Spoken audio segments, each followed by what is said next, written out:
offshore, so now I'm working away on the west side. My phone every night. On the west side? I mean the east side. West side's gonna be tough. Light winds over there. You're so fried. Working on the east side project. So yeah, we're driving to the east from VLAND. I'm gonna get dropped off, and then I'm going to attempt to downwinder. Looks like there's about 6 feet of swell at 7 seconds from the east. Looks like about 18 knots of wind. So should be hopefully nice conditions out there. Not too gusty, not too on and off.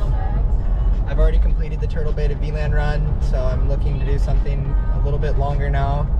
Thinking about starting in Hauula. We'll let you know. Might have to be hitching. This will be our starting point. Hukilau to VLAND attempt.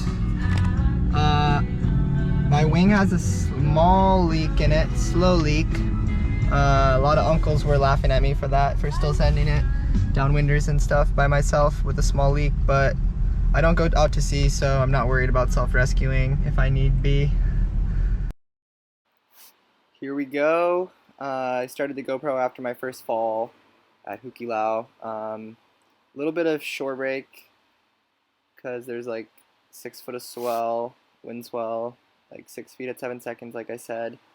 There were some big bumps, but yeah, a little bit of shore break had to get through, and there was a bunch of people at the beach, so I walked down a little bit just to paddle out. And then this is a couple tacks in, so I'm already offshore. It took me like probably 45 minutes to get around Goat Island because it was pretty onshore, so I was fighting to get upwind to get around goats, and also fighting with this swell and the reef. Lots of little random reef spots, and there was some white water since there was a good amount of swell. You can see in the background the white water. The white water really grabs your foil when you ride through it, so kind of want to try dodging that at all costs. I fell pretty hard a couple times in the white water. Don't know if I got footage of the falls. Oh, like look at that.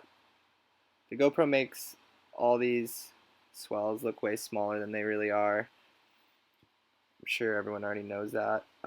Like when you're watching one of Kai Lenny's videos and he's on like a 60-footer in the GoPro angle, since it's so wide angle, it makes a 60-foot wave look like tiny little 10-footer in the GoPro footage. But yeah, these were definitely the biggest bumps I've ever foiled in. But I think I did pretty well.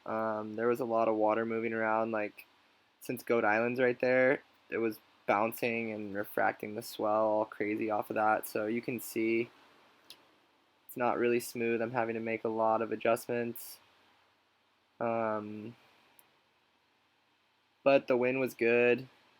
18 knots solid, not too gusty. Oh, see, I looked at the camera for 1 second and then didn't see a bump in front of me and I fell.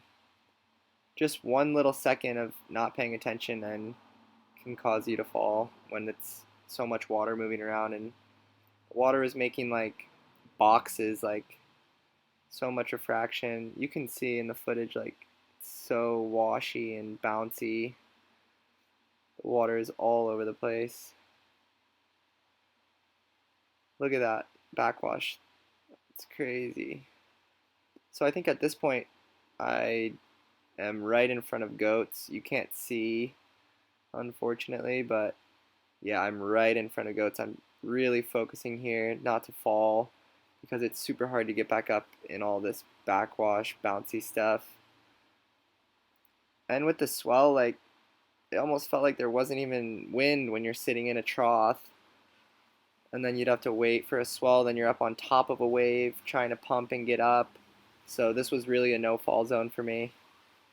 Oh, I'm still trying to adjust the GoPro. I guess I'm feeling a little more comfortable now. I got out of that Goat Island zone. Stoked. Went around Cork Island too, and I fell right in front of Cork Island, and actually was kind of drifting towards it pretty quick, so I was lucky to get a little gust and get up. I was not worried about footage at that point. I was trying to get out of there. But this whole beginning of the run was really backwashy, and the swell was making like boxes, like not ideal at all. Swell you can see is coming at me. So sometimes like the foil would just drop out. Every once in a while I'd find a little bump to ride. This beginning for me is all toe side, like just one super long toe side jibe for like the first, I'd say it probably took me, so it took me about 45 minutes to get around Goats, and then to get to Kahuku Point was probably another hour. So 45 minutes to get around Goats, then from Goats to Kahuku Point, probably an hour and a half. No, maybe like I'd say an hour. No, I guess 45 minutes. So we'll say 45 minutes to get around Goats, 45 minutes to get from Goats to Kahuku Point. And this beginning stretch was not that great. I probably wouldn't recommend it. Just because all this refraction and like bumps, like I thought it was just Goat Island making these swells that were coming at me, but even once I got around Goat Island and Cork Island, of course it wasn't as bad, but look there, I fell because of a bump coming at me. So here we got a little bit deeper, more offshore. I think I was trying to run away from those weird bumps. And also, once I got around Kahuku Point, that weird refraction stopped. Now you can see I think I'm right coming around the point. And this was the best part of the run by far, because you still had those big east swell bumps. And oh yeah, look at this. I'm trying to fix my leash. Also, I switched my leash. Oh, look at that. I got it. I was stoked on that, not falling and lifting up my back foot off the board. Look at these bumps. This is the best part of the run.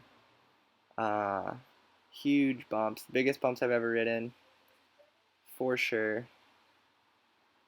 I was kind of right on the edge of the dark blue and the turquoise water. You can see now I'm kind of in between. And this was when I was around the point, because I did start jibing and actually doing a proper downwinder instead of just a 45-minute toe side jibe to get around the point. But yeah, this was the best part. Some really nice bumps. And then, yeah, so Kahuku Point to a little bit past Turtle Bay was the best. You'll see later in the video I get a really nice wave like on the reef after I pass Turtle Bay.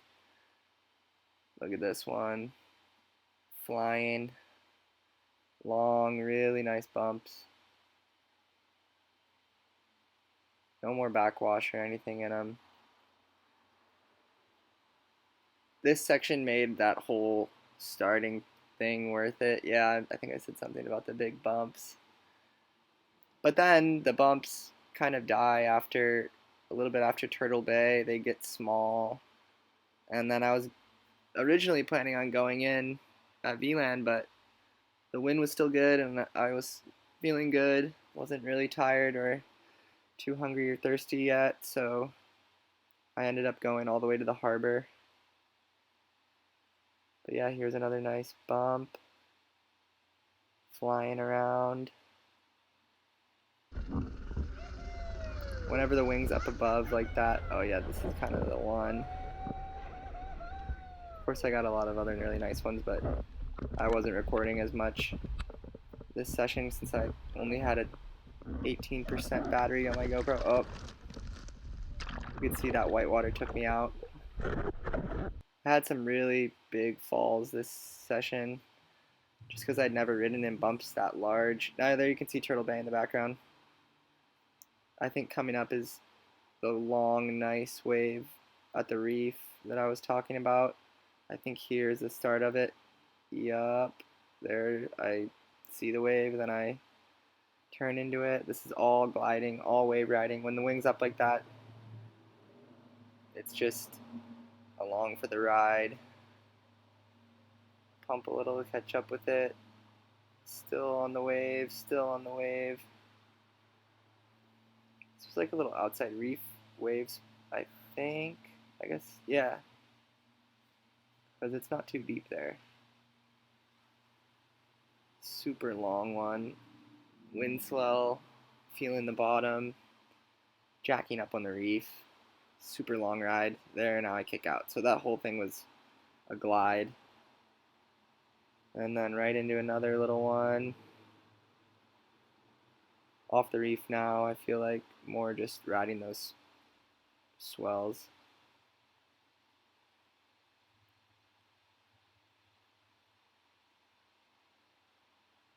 Super stoked. Messing with the camera too much, not paying attention, and you fall. One little second of not focusing, and it causes falls. Messing with the camera, messing with anything, and boom, you're down.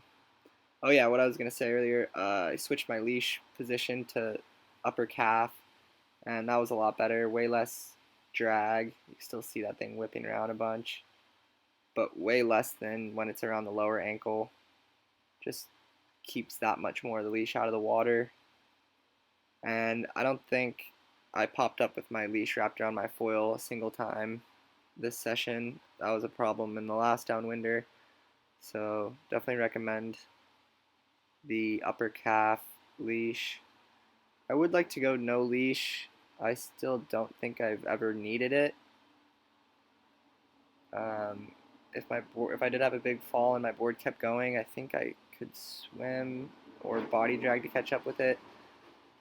I mean, there could definitely be a situation where your foil keeps going. Oh, that was a nice one.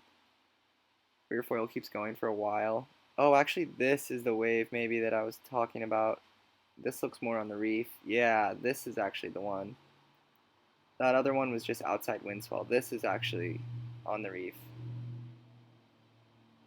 Yeah, you can see I'm way closer to shore now. My mistake. This is the actual wave.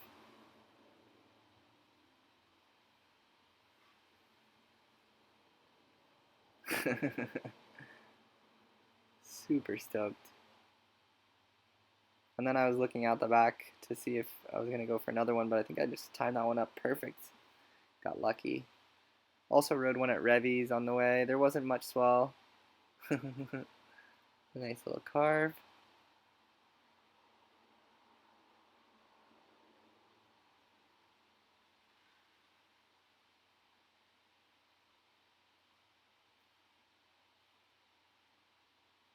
Yeah, this was a super nice part of the session.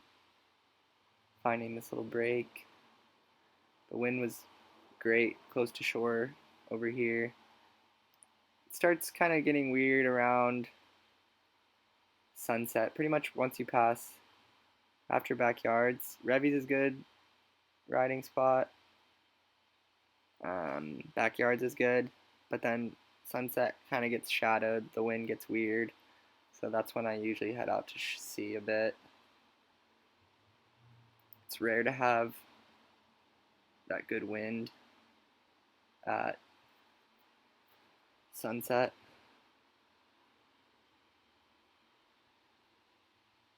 But yeah, summer day, looking really windy all week. Might go to town today actually and try another downwinder, do a little town downwind project. Would like to check off the whole east, south, and north side of the island.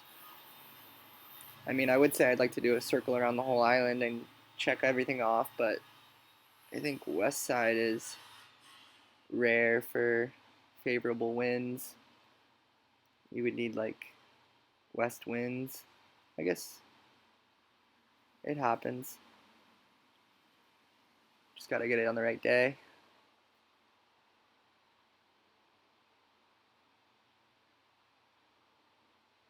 a little glitching out a bit. Hopefully it's not glitching out for you guys. I'm getting a little glitch in my playback right now. Hopefully that's corrected, or I'll try to correct that. These GoPro files are so huge, they're really tough to edit. My computer's pretty slow and also super full of memory from drone shots and all these super high quality GoPro shots, long videos. You can see here my wrist wing leash. Oh, I'm stoked. Gets a little tangled and annoying. Also, my Velcro is like starting to fall off on my wrist leash. I need to switch over to the string. Yeah, right there, it just gets tangled up all weird. I mean, it still works, it's fine, but I think the string would be better once I get the belt for the board leash as well. Maybe hook the wing onto the string belt.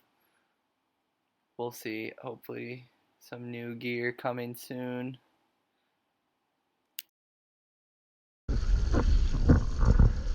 Out to home. Now I guess we're doing Hukilau to Harbor. We'll see. So small now compared to what it was. Around the corner. Just cruising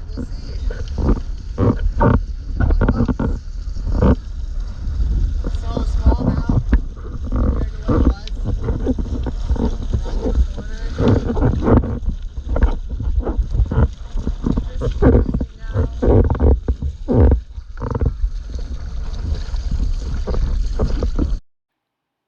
Yeah, that was basically my description of my previous decision making to continue the run past VLAND. Was going to do Hukilau to home, but then it was just so good and wasn't tired yet, so Hukilau to Harbor was the next move.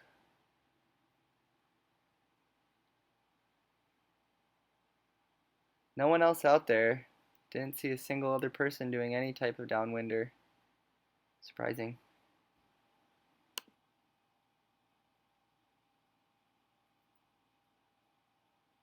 Wind was pretty consistent. There was a couple times when I was pumping a bit, but just a few little dead spots. It got light and I did fall a couple times on this North Shore stretch, but I got gusts, so I was able to get back up pretty quickly. I wasn't ever down for too long.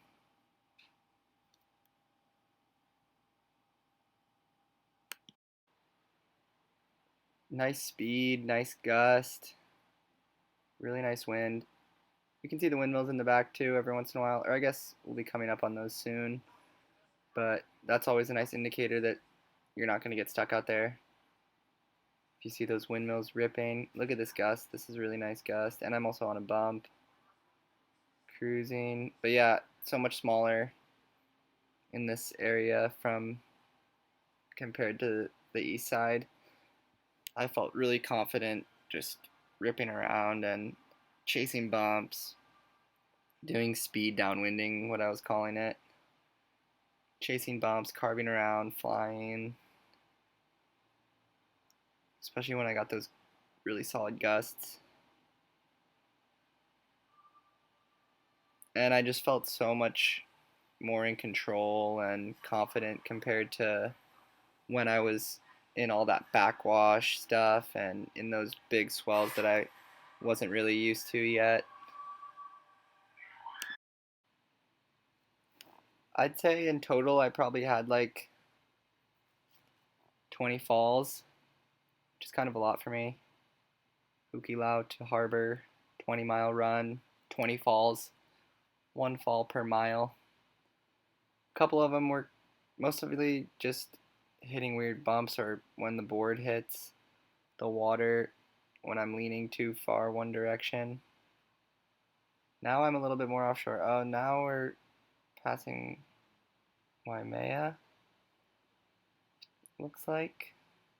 Yeah, I see the tower, Waimea Tower in the back. But yeah, no one else doing downwinders. I started at like 2:30 and then I got to the harbor. Yep, there I just said Waimea. I got to the harbor at like 5:30, so 3 hour run, I guess. No, I guess it was 3 o'clock when I started, so I guess it's a little later in the day. Maybe everyone kind of already did their downwinders around like 12 o'clock to 2 o'clock. But yeah, I had it to myself. Whole stretch, didn't see anyone. Just saw one sailboat leaving the harbor going upwind. There's the windmills. Not much sea life this run. Just the normal flying fish, booby birds, shearwaters, needlefish, ballyhoo. I thought I saw a little shadow of a possible shark kind of around this Waimea zone, a little bit past Waimea, in between Waimea and Lonnie's, which is kind of known as the Sharky Zone. I wasn't out that far. I wasn't near the shark buoys or didn't even see a crab trap this run, so I was pretty close. I mean, you can see I'm a little ways out, but not too far. There wasn't any need to chase wind or go too far off. I mean, if you want better bumps, it probably would have been bigger if I went more offshore, but the more offshore you go solo, the more risk. Especially with my leaking wing. Slow leak. Starts getting hard to pop up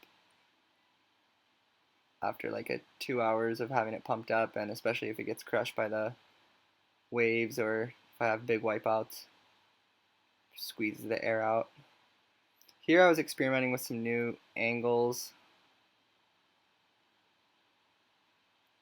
That's what I'm looking at, is that glare. It really hurts my eyes. I got a pterygium that I should wear some sunglasses or something, because when I'm on that toe side jibe, I'm just staring right into the glare,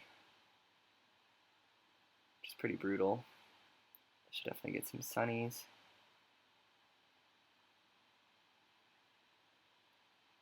Cruising. Yeah, I'm on the 4-meter duotone with the mast, the older model. I don't see many people with the mast anymore. Everyone has that inflatable center strut.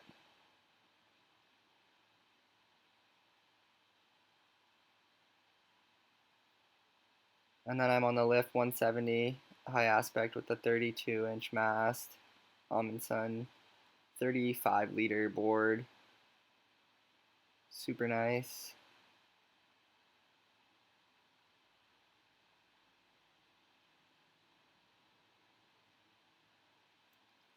I was kind of aiming for Puena when I was trying to come in, and then I ended up going to Haleiwa Beach, like right by the tower, right where the wave is.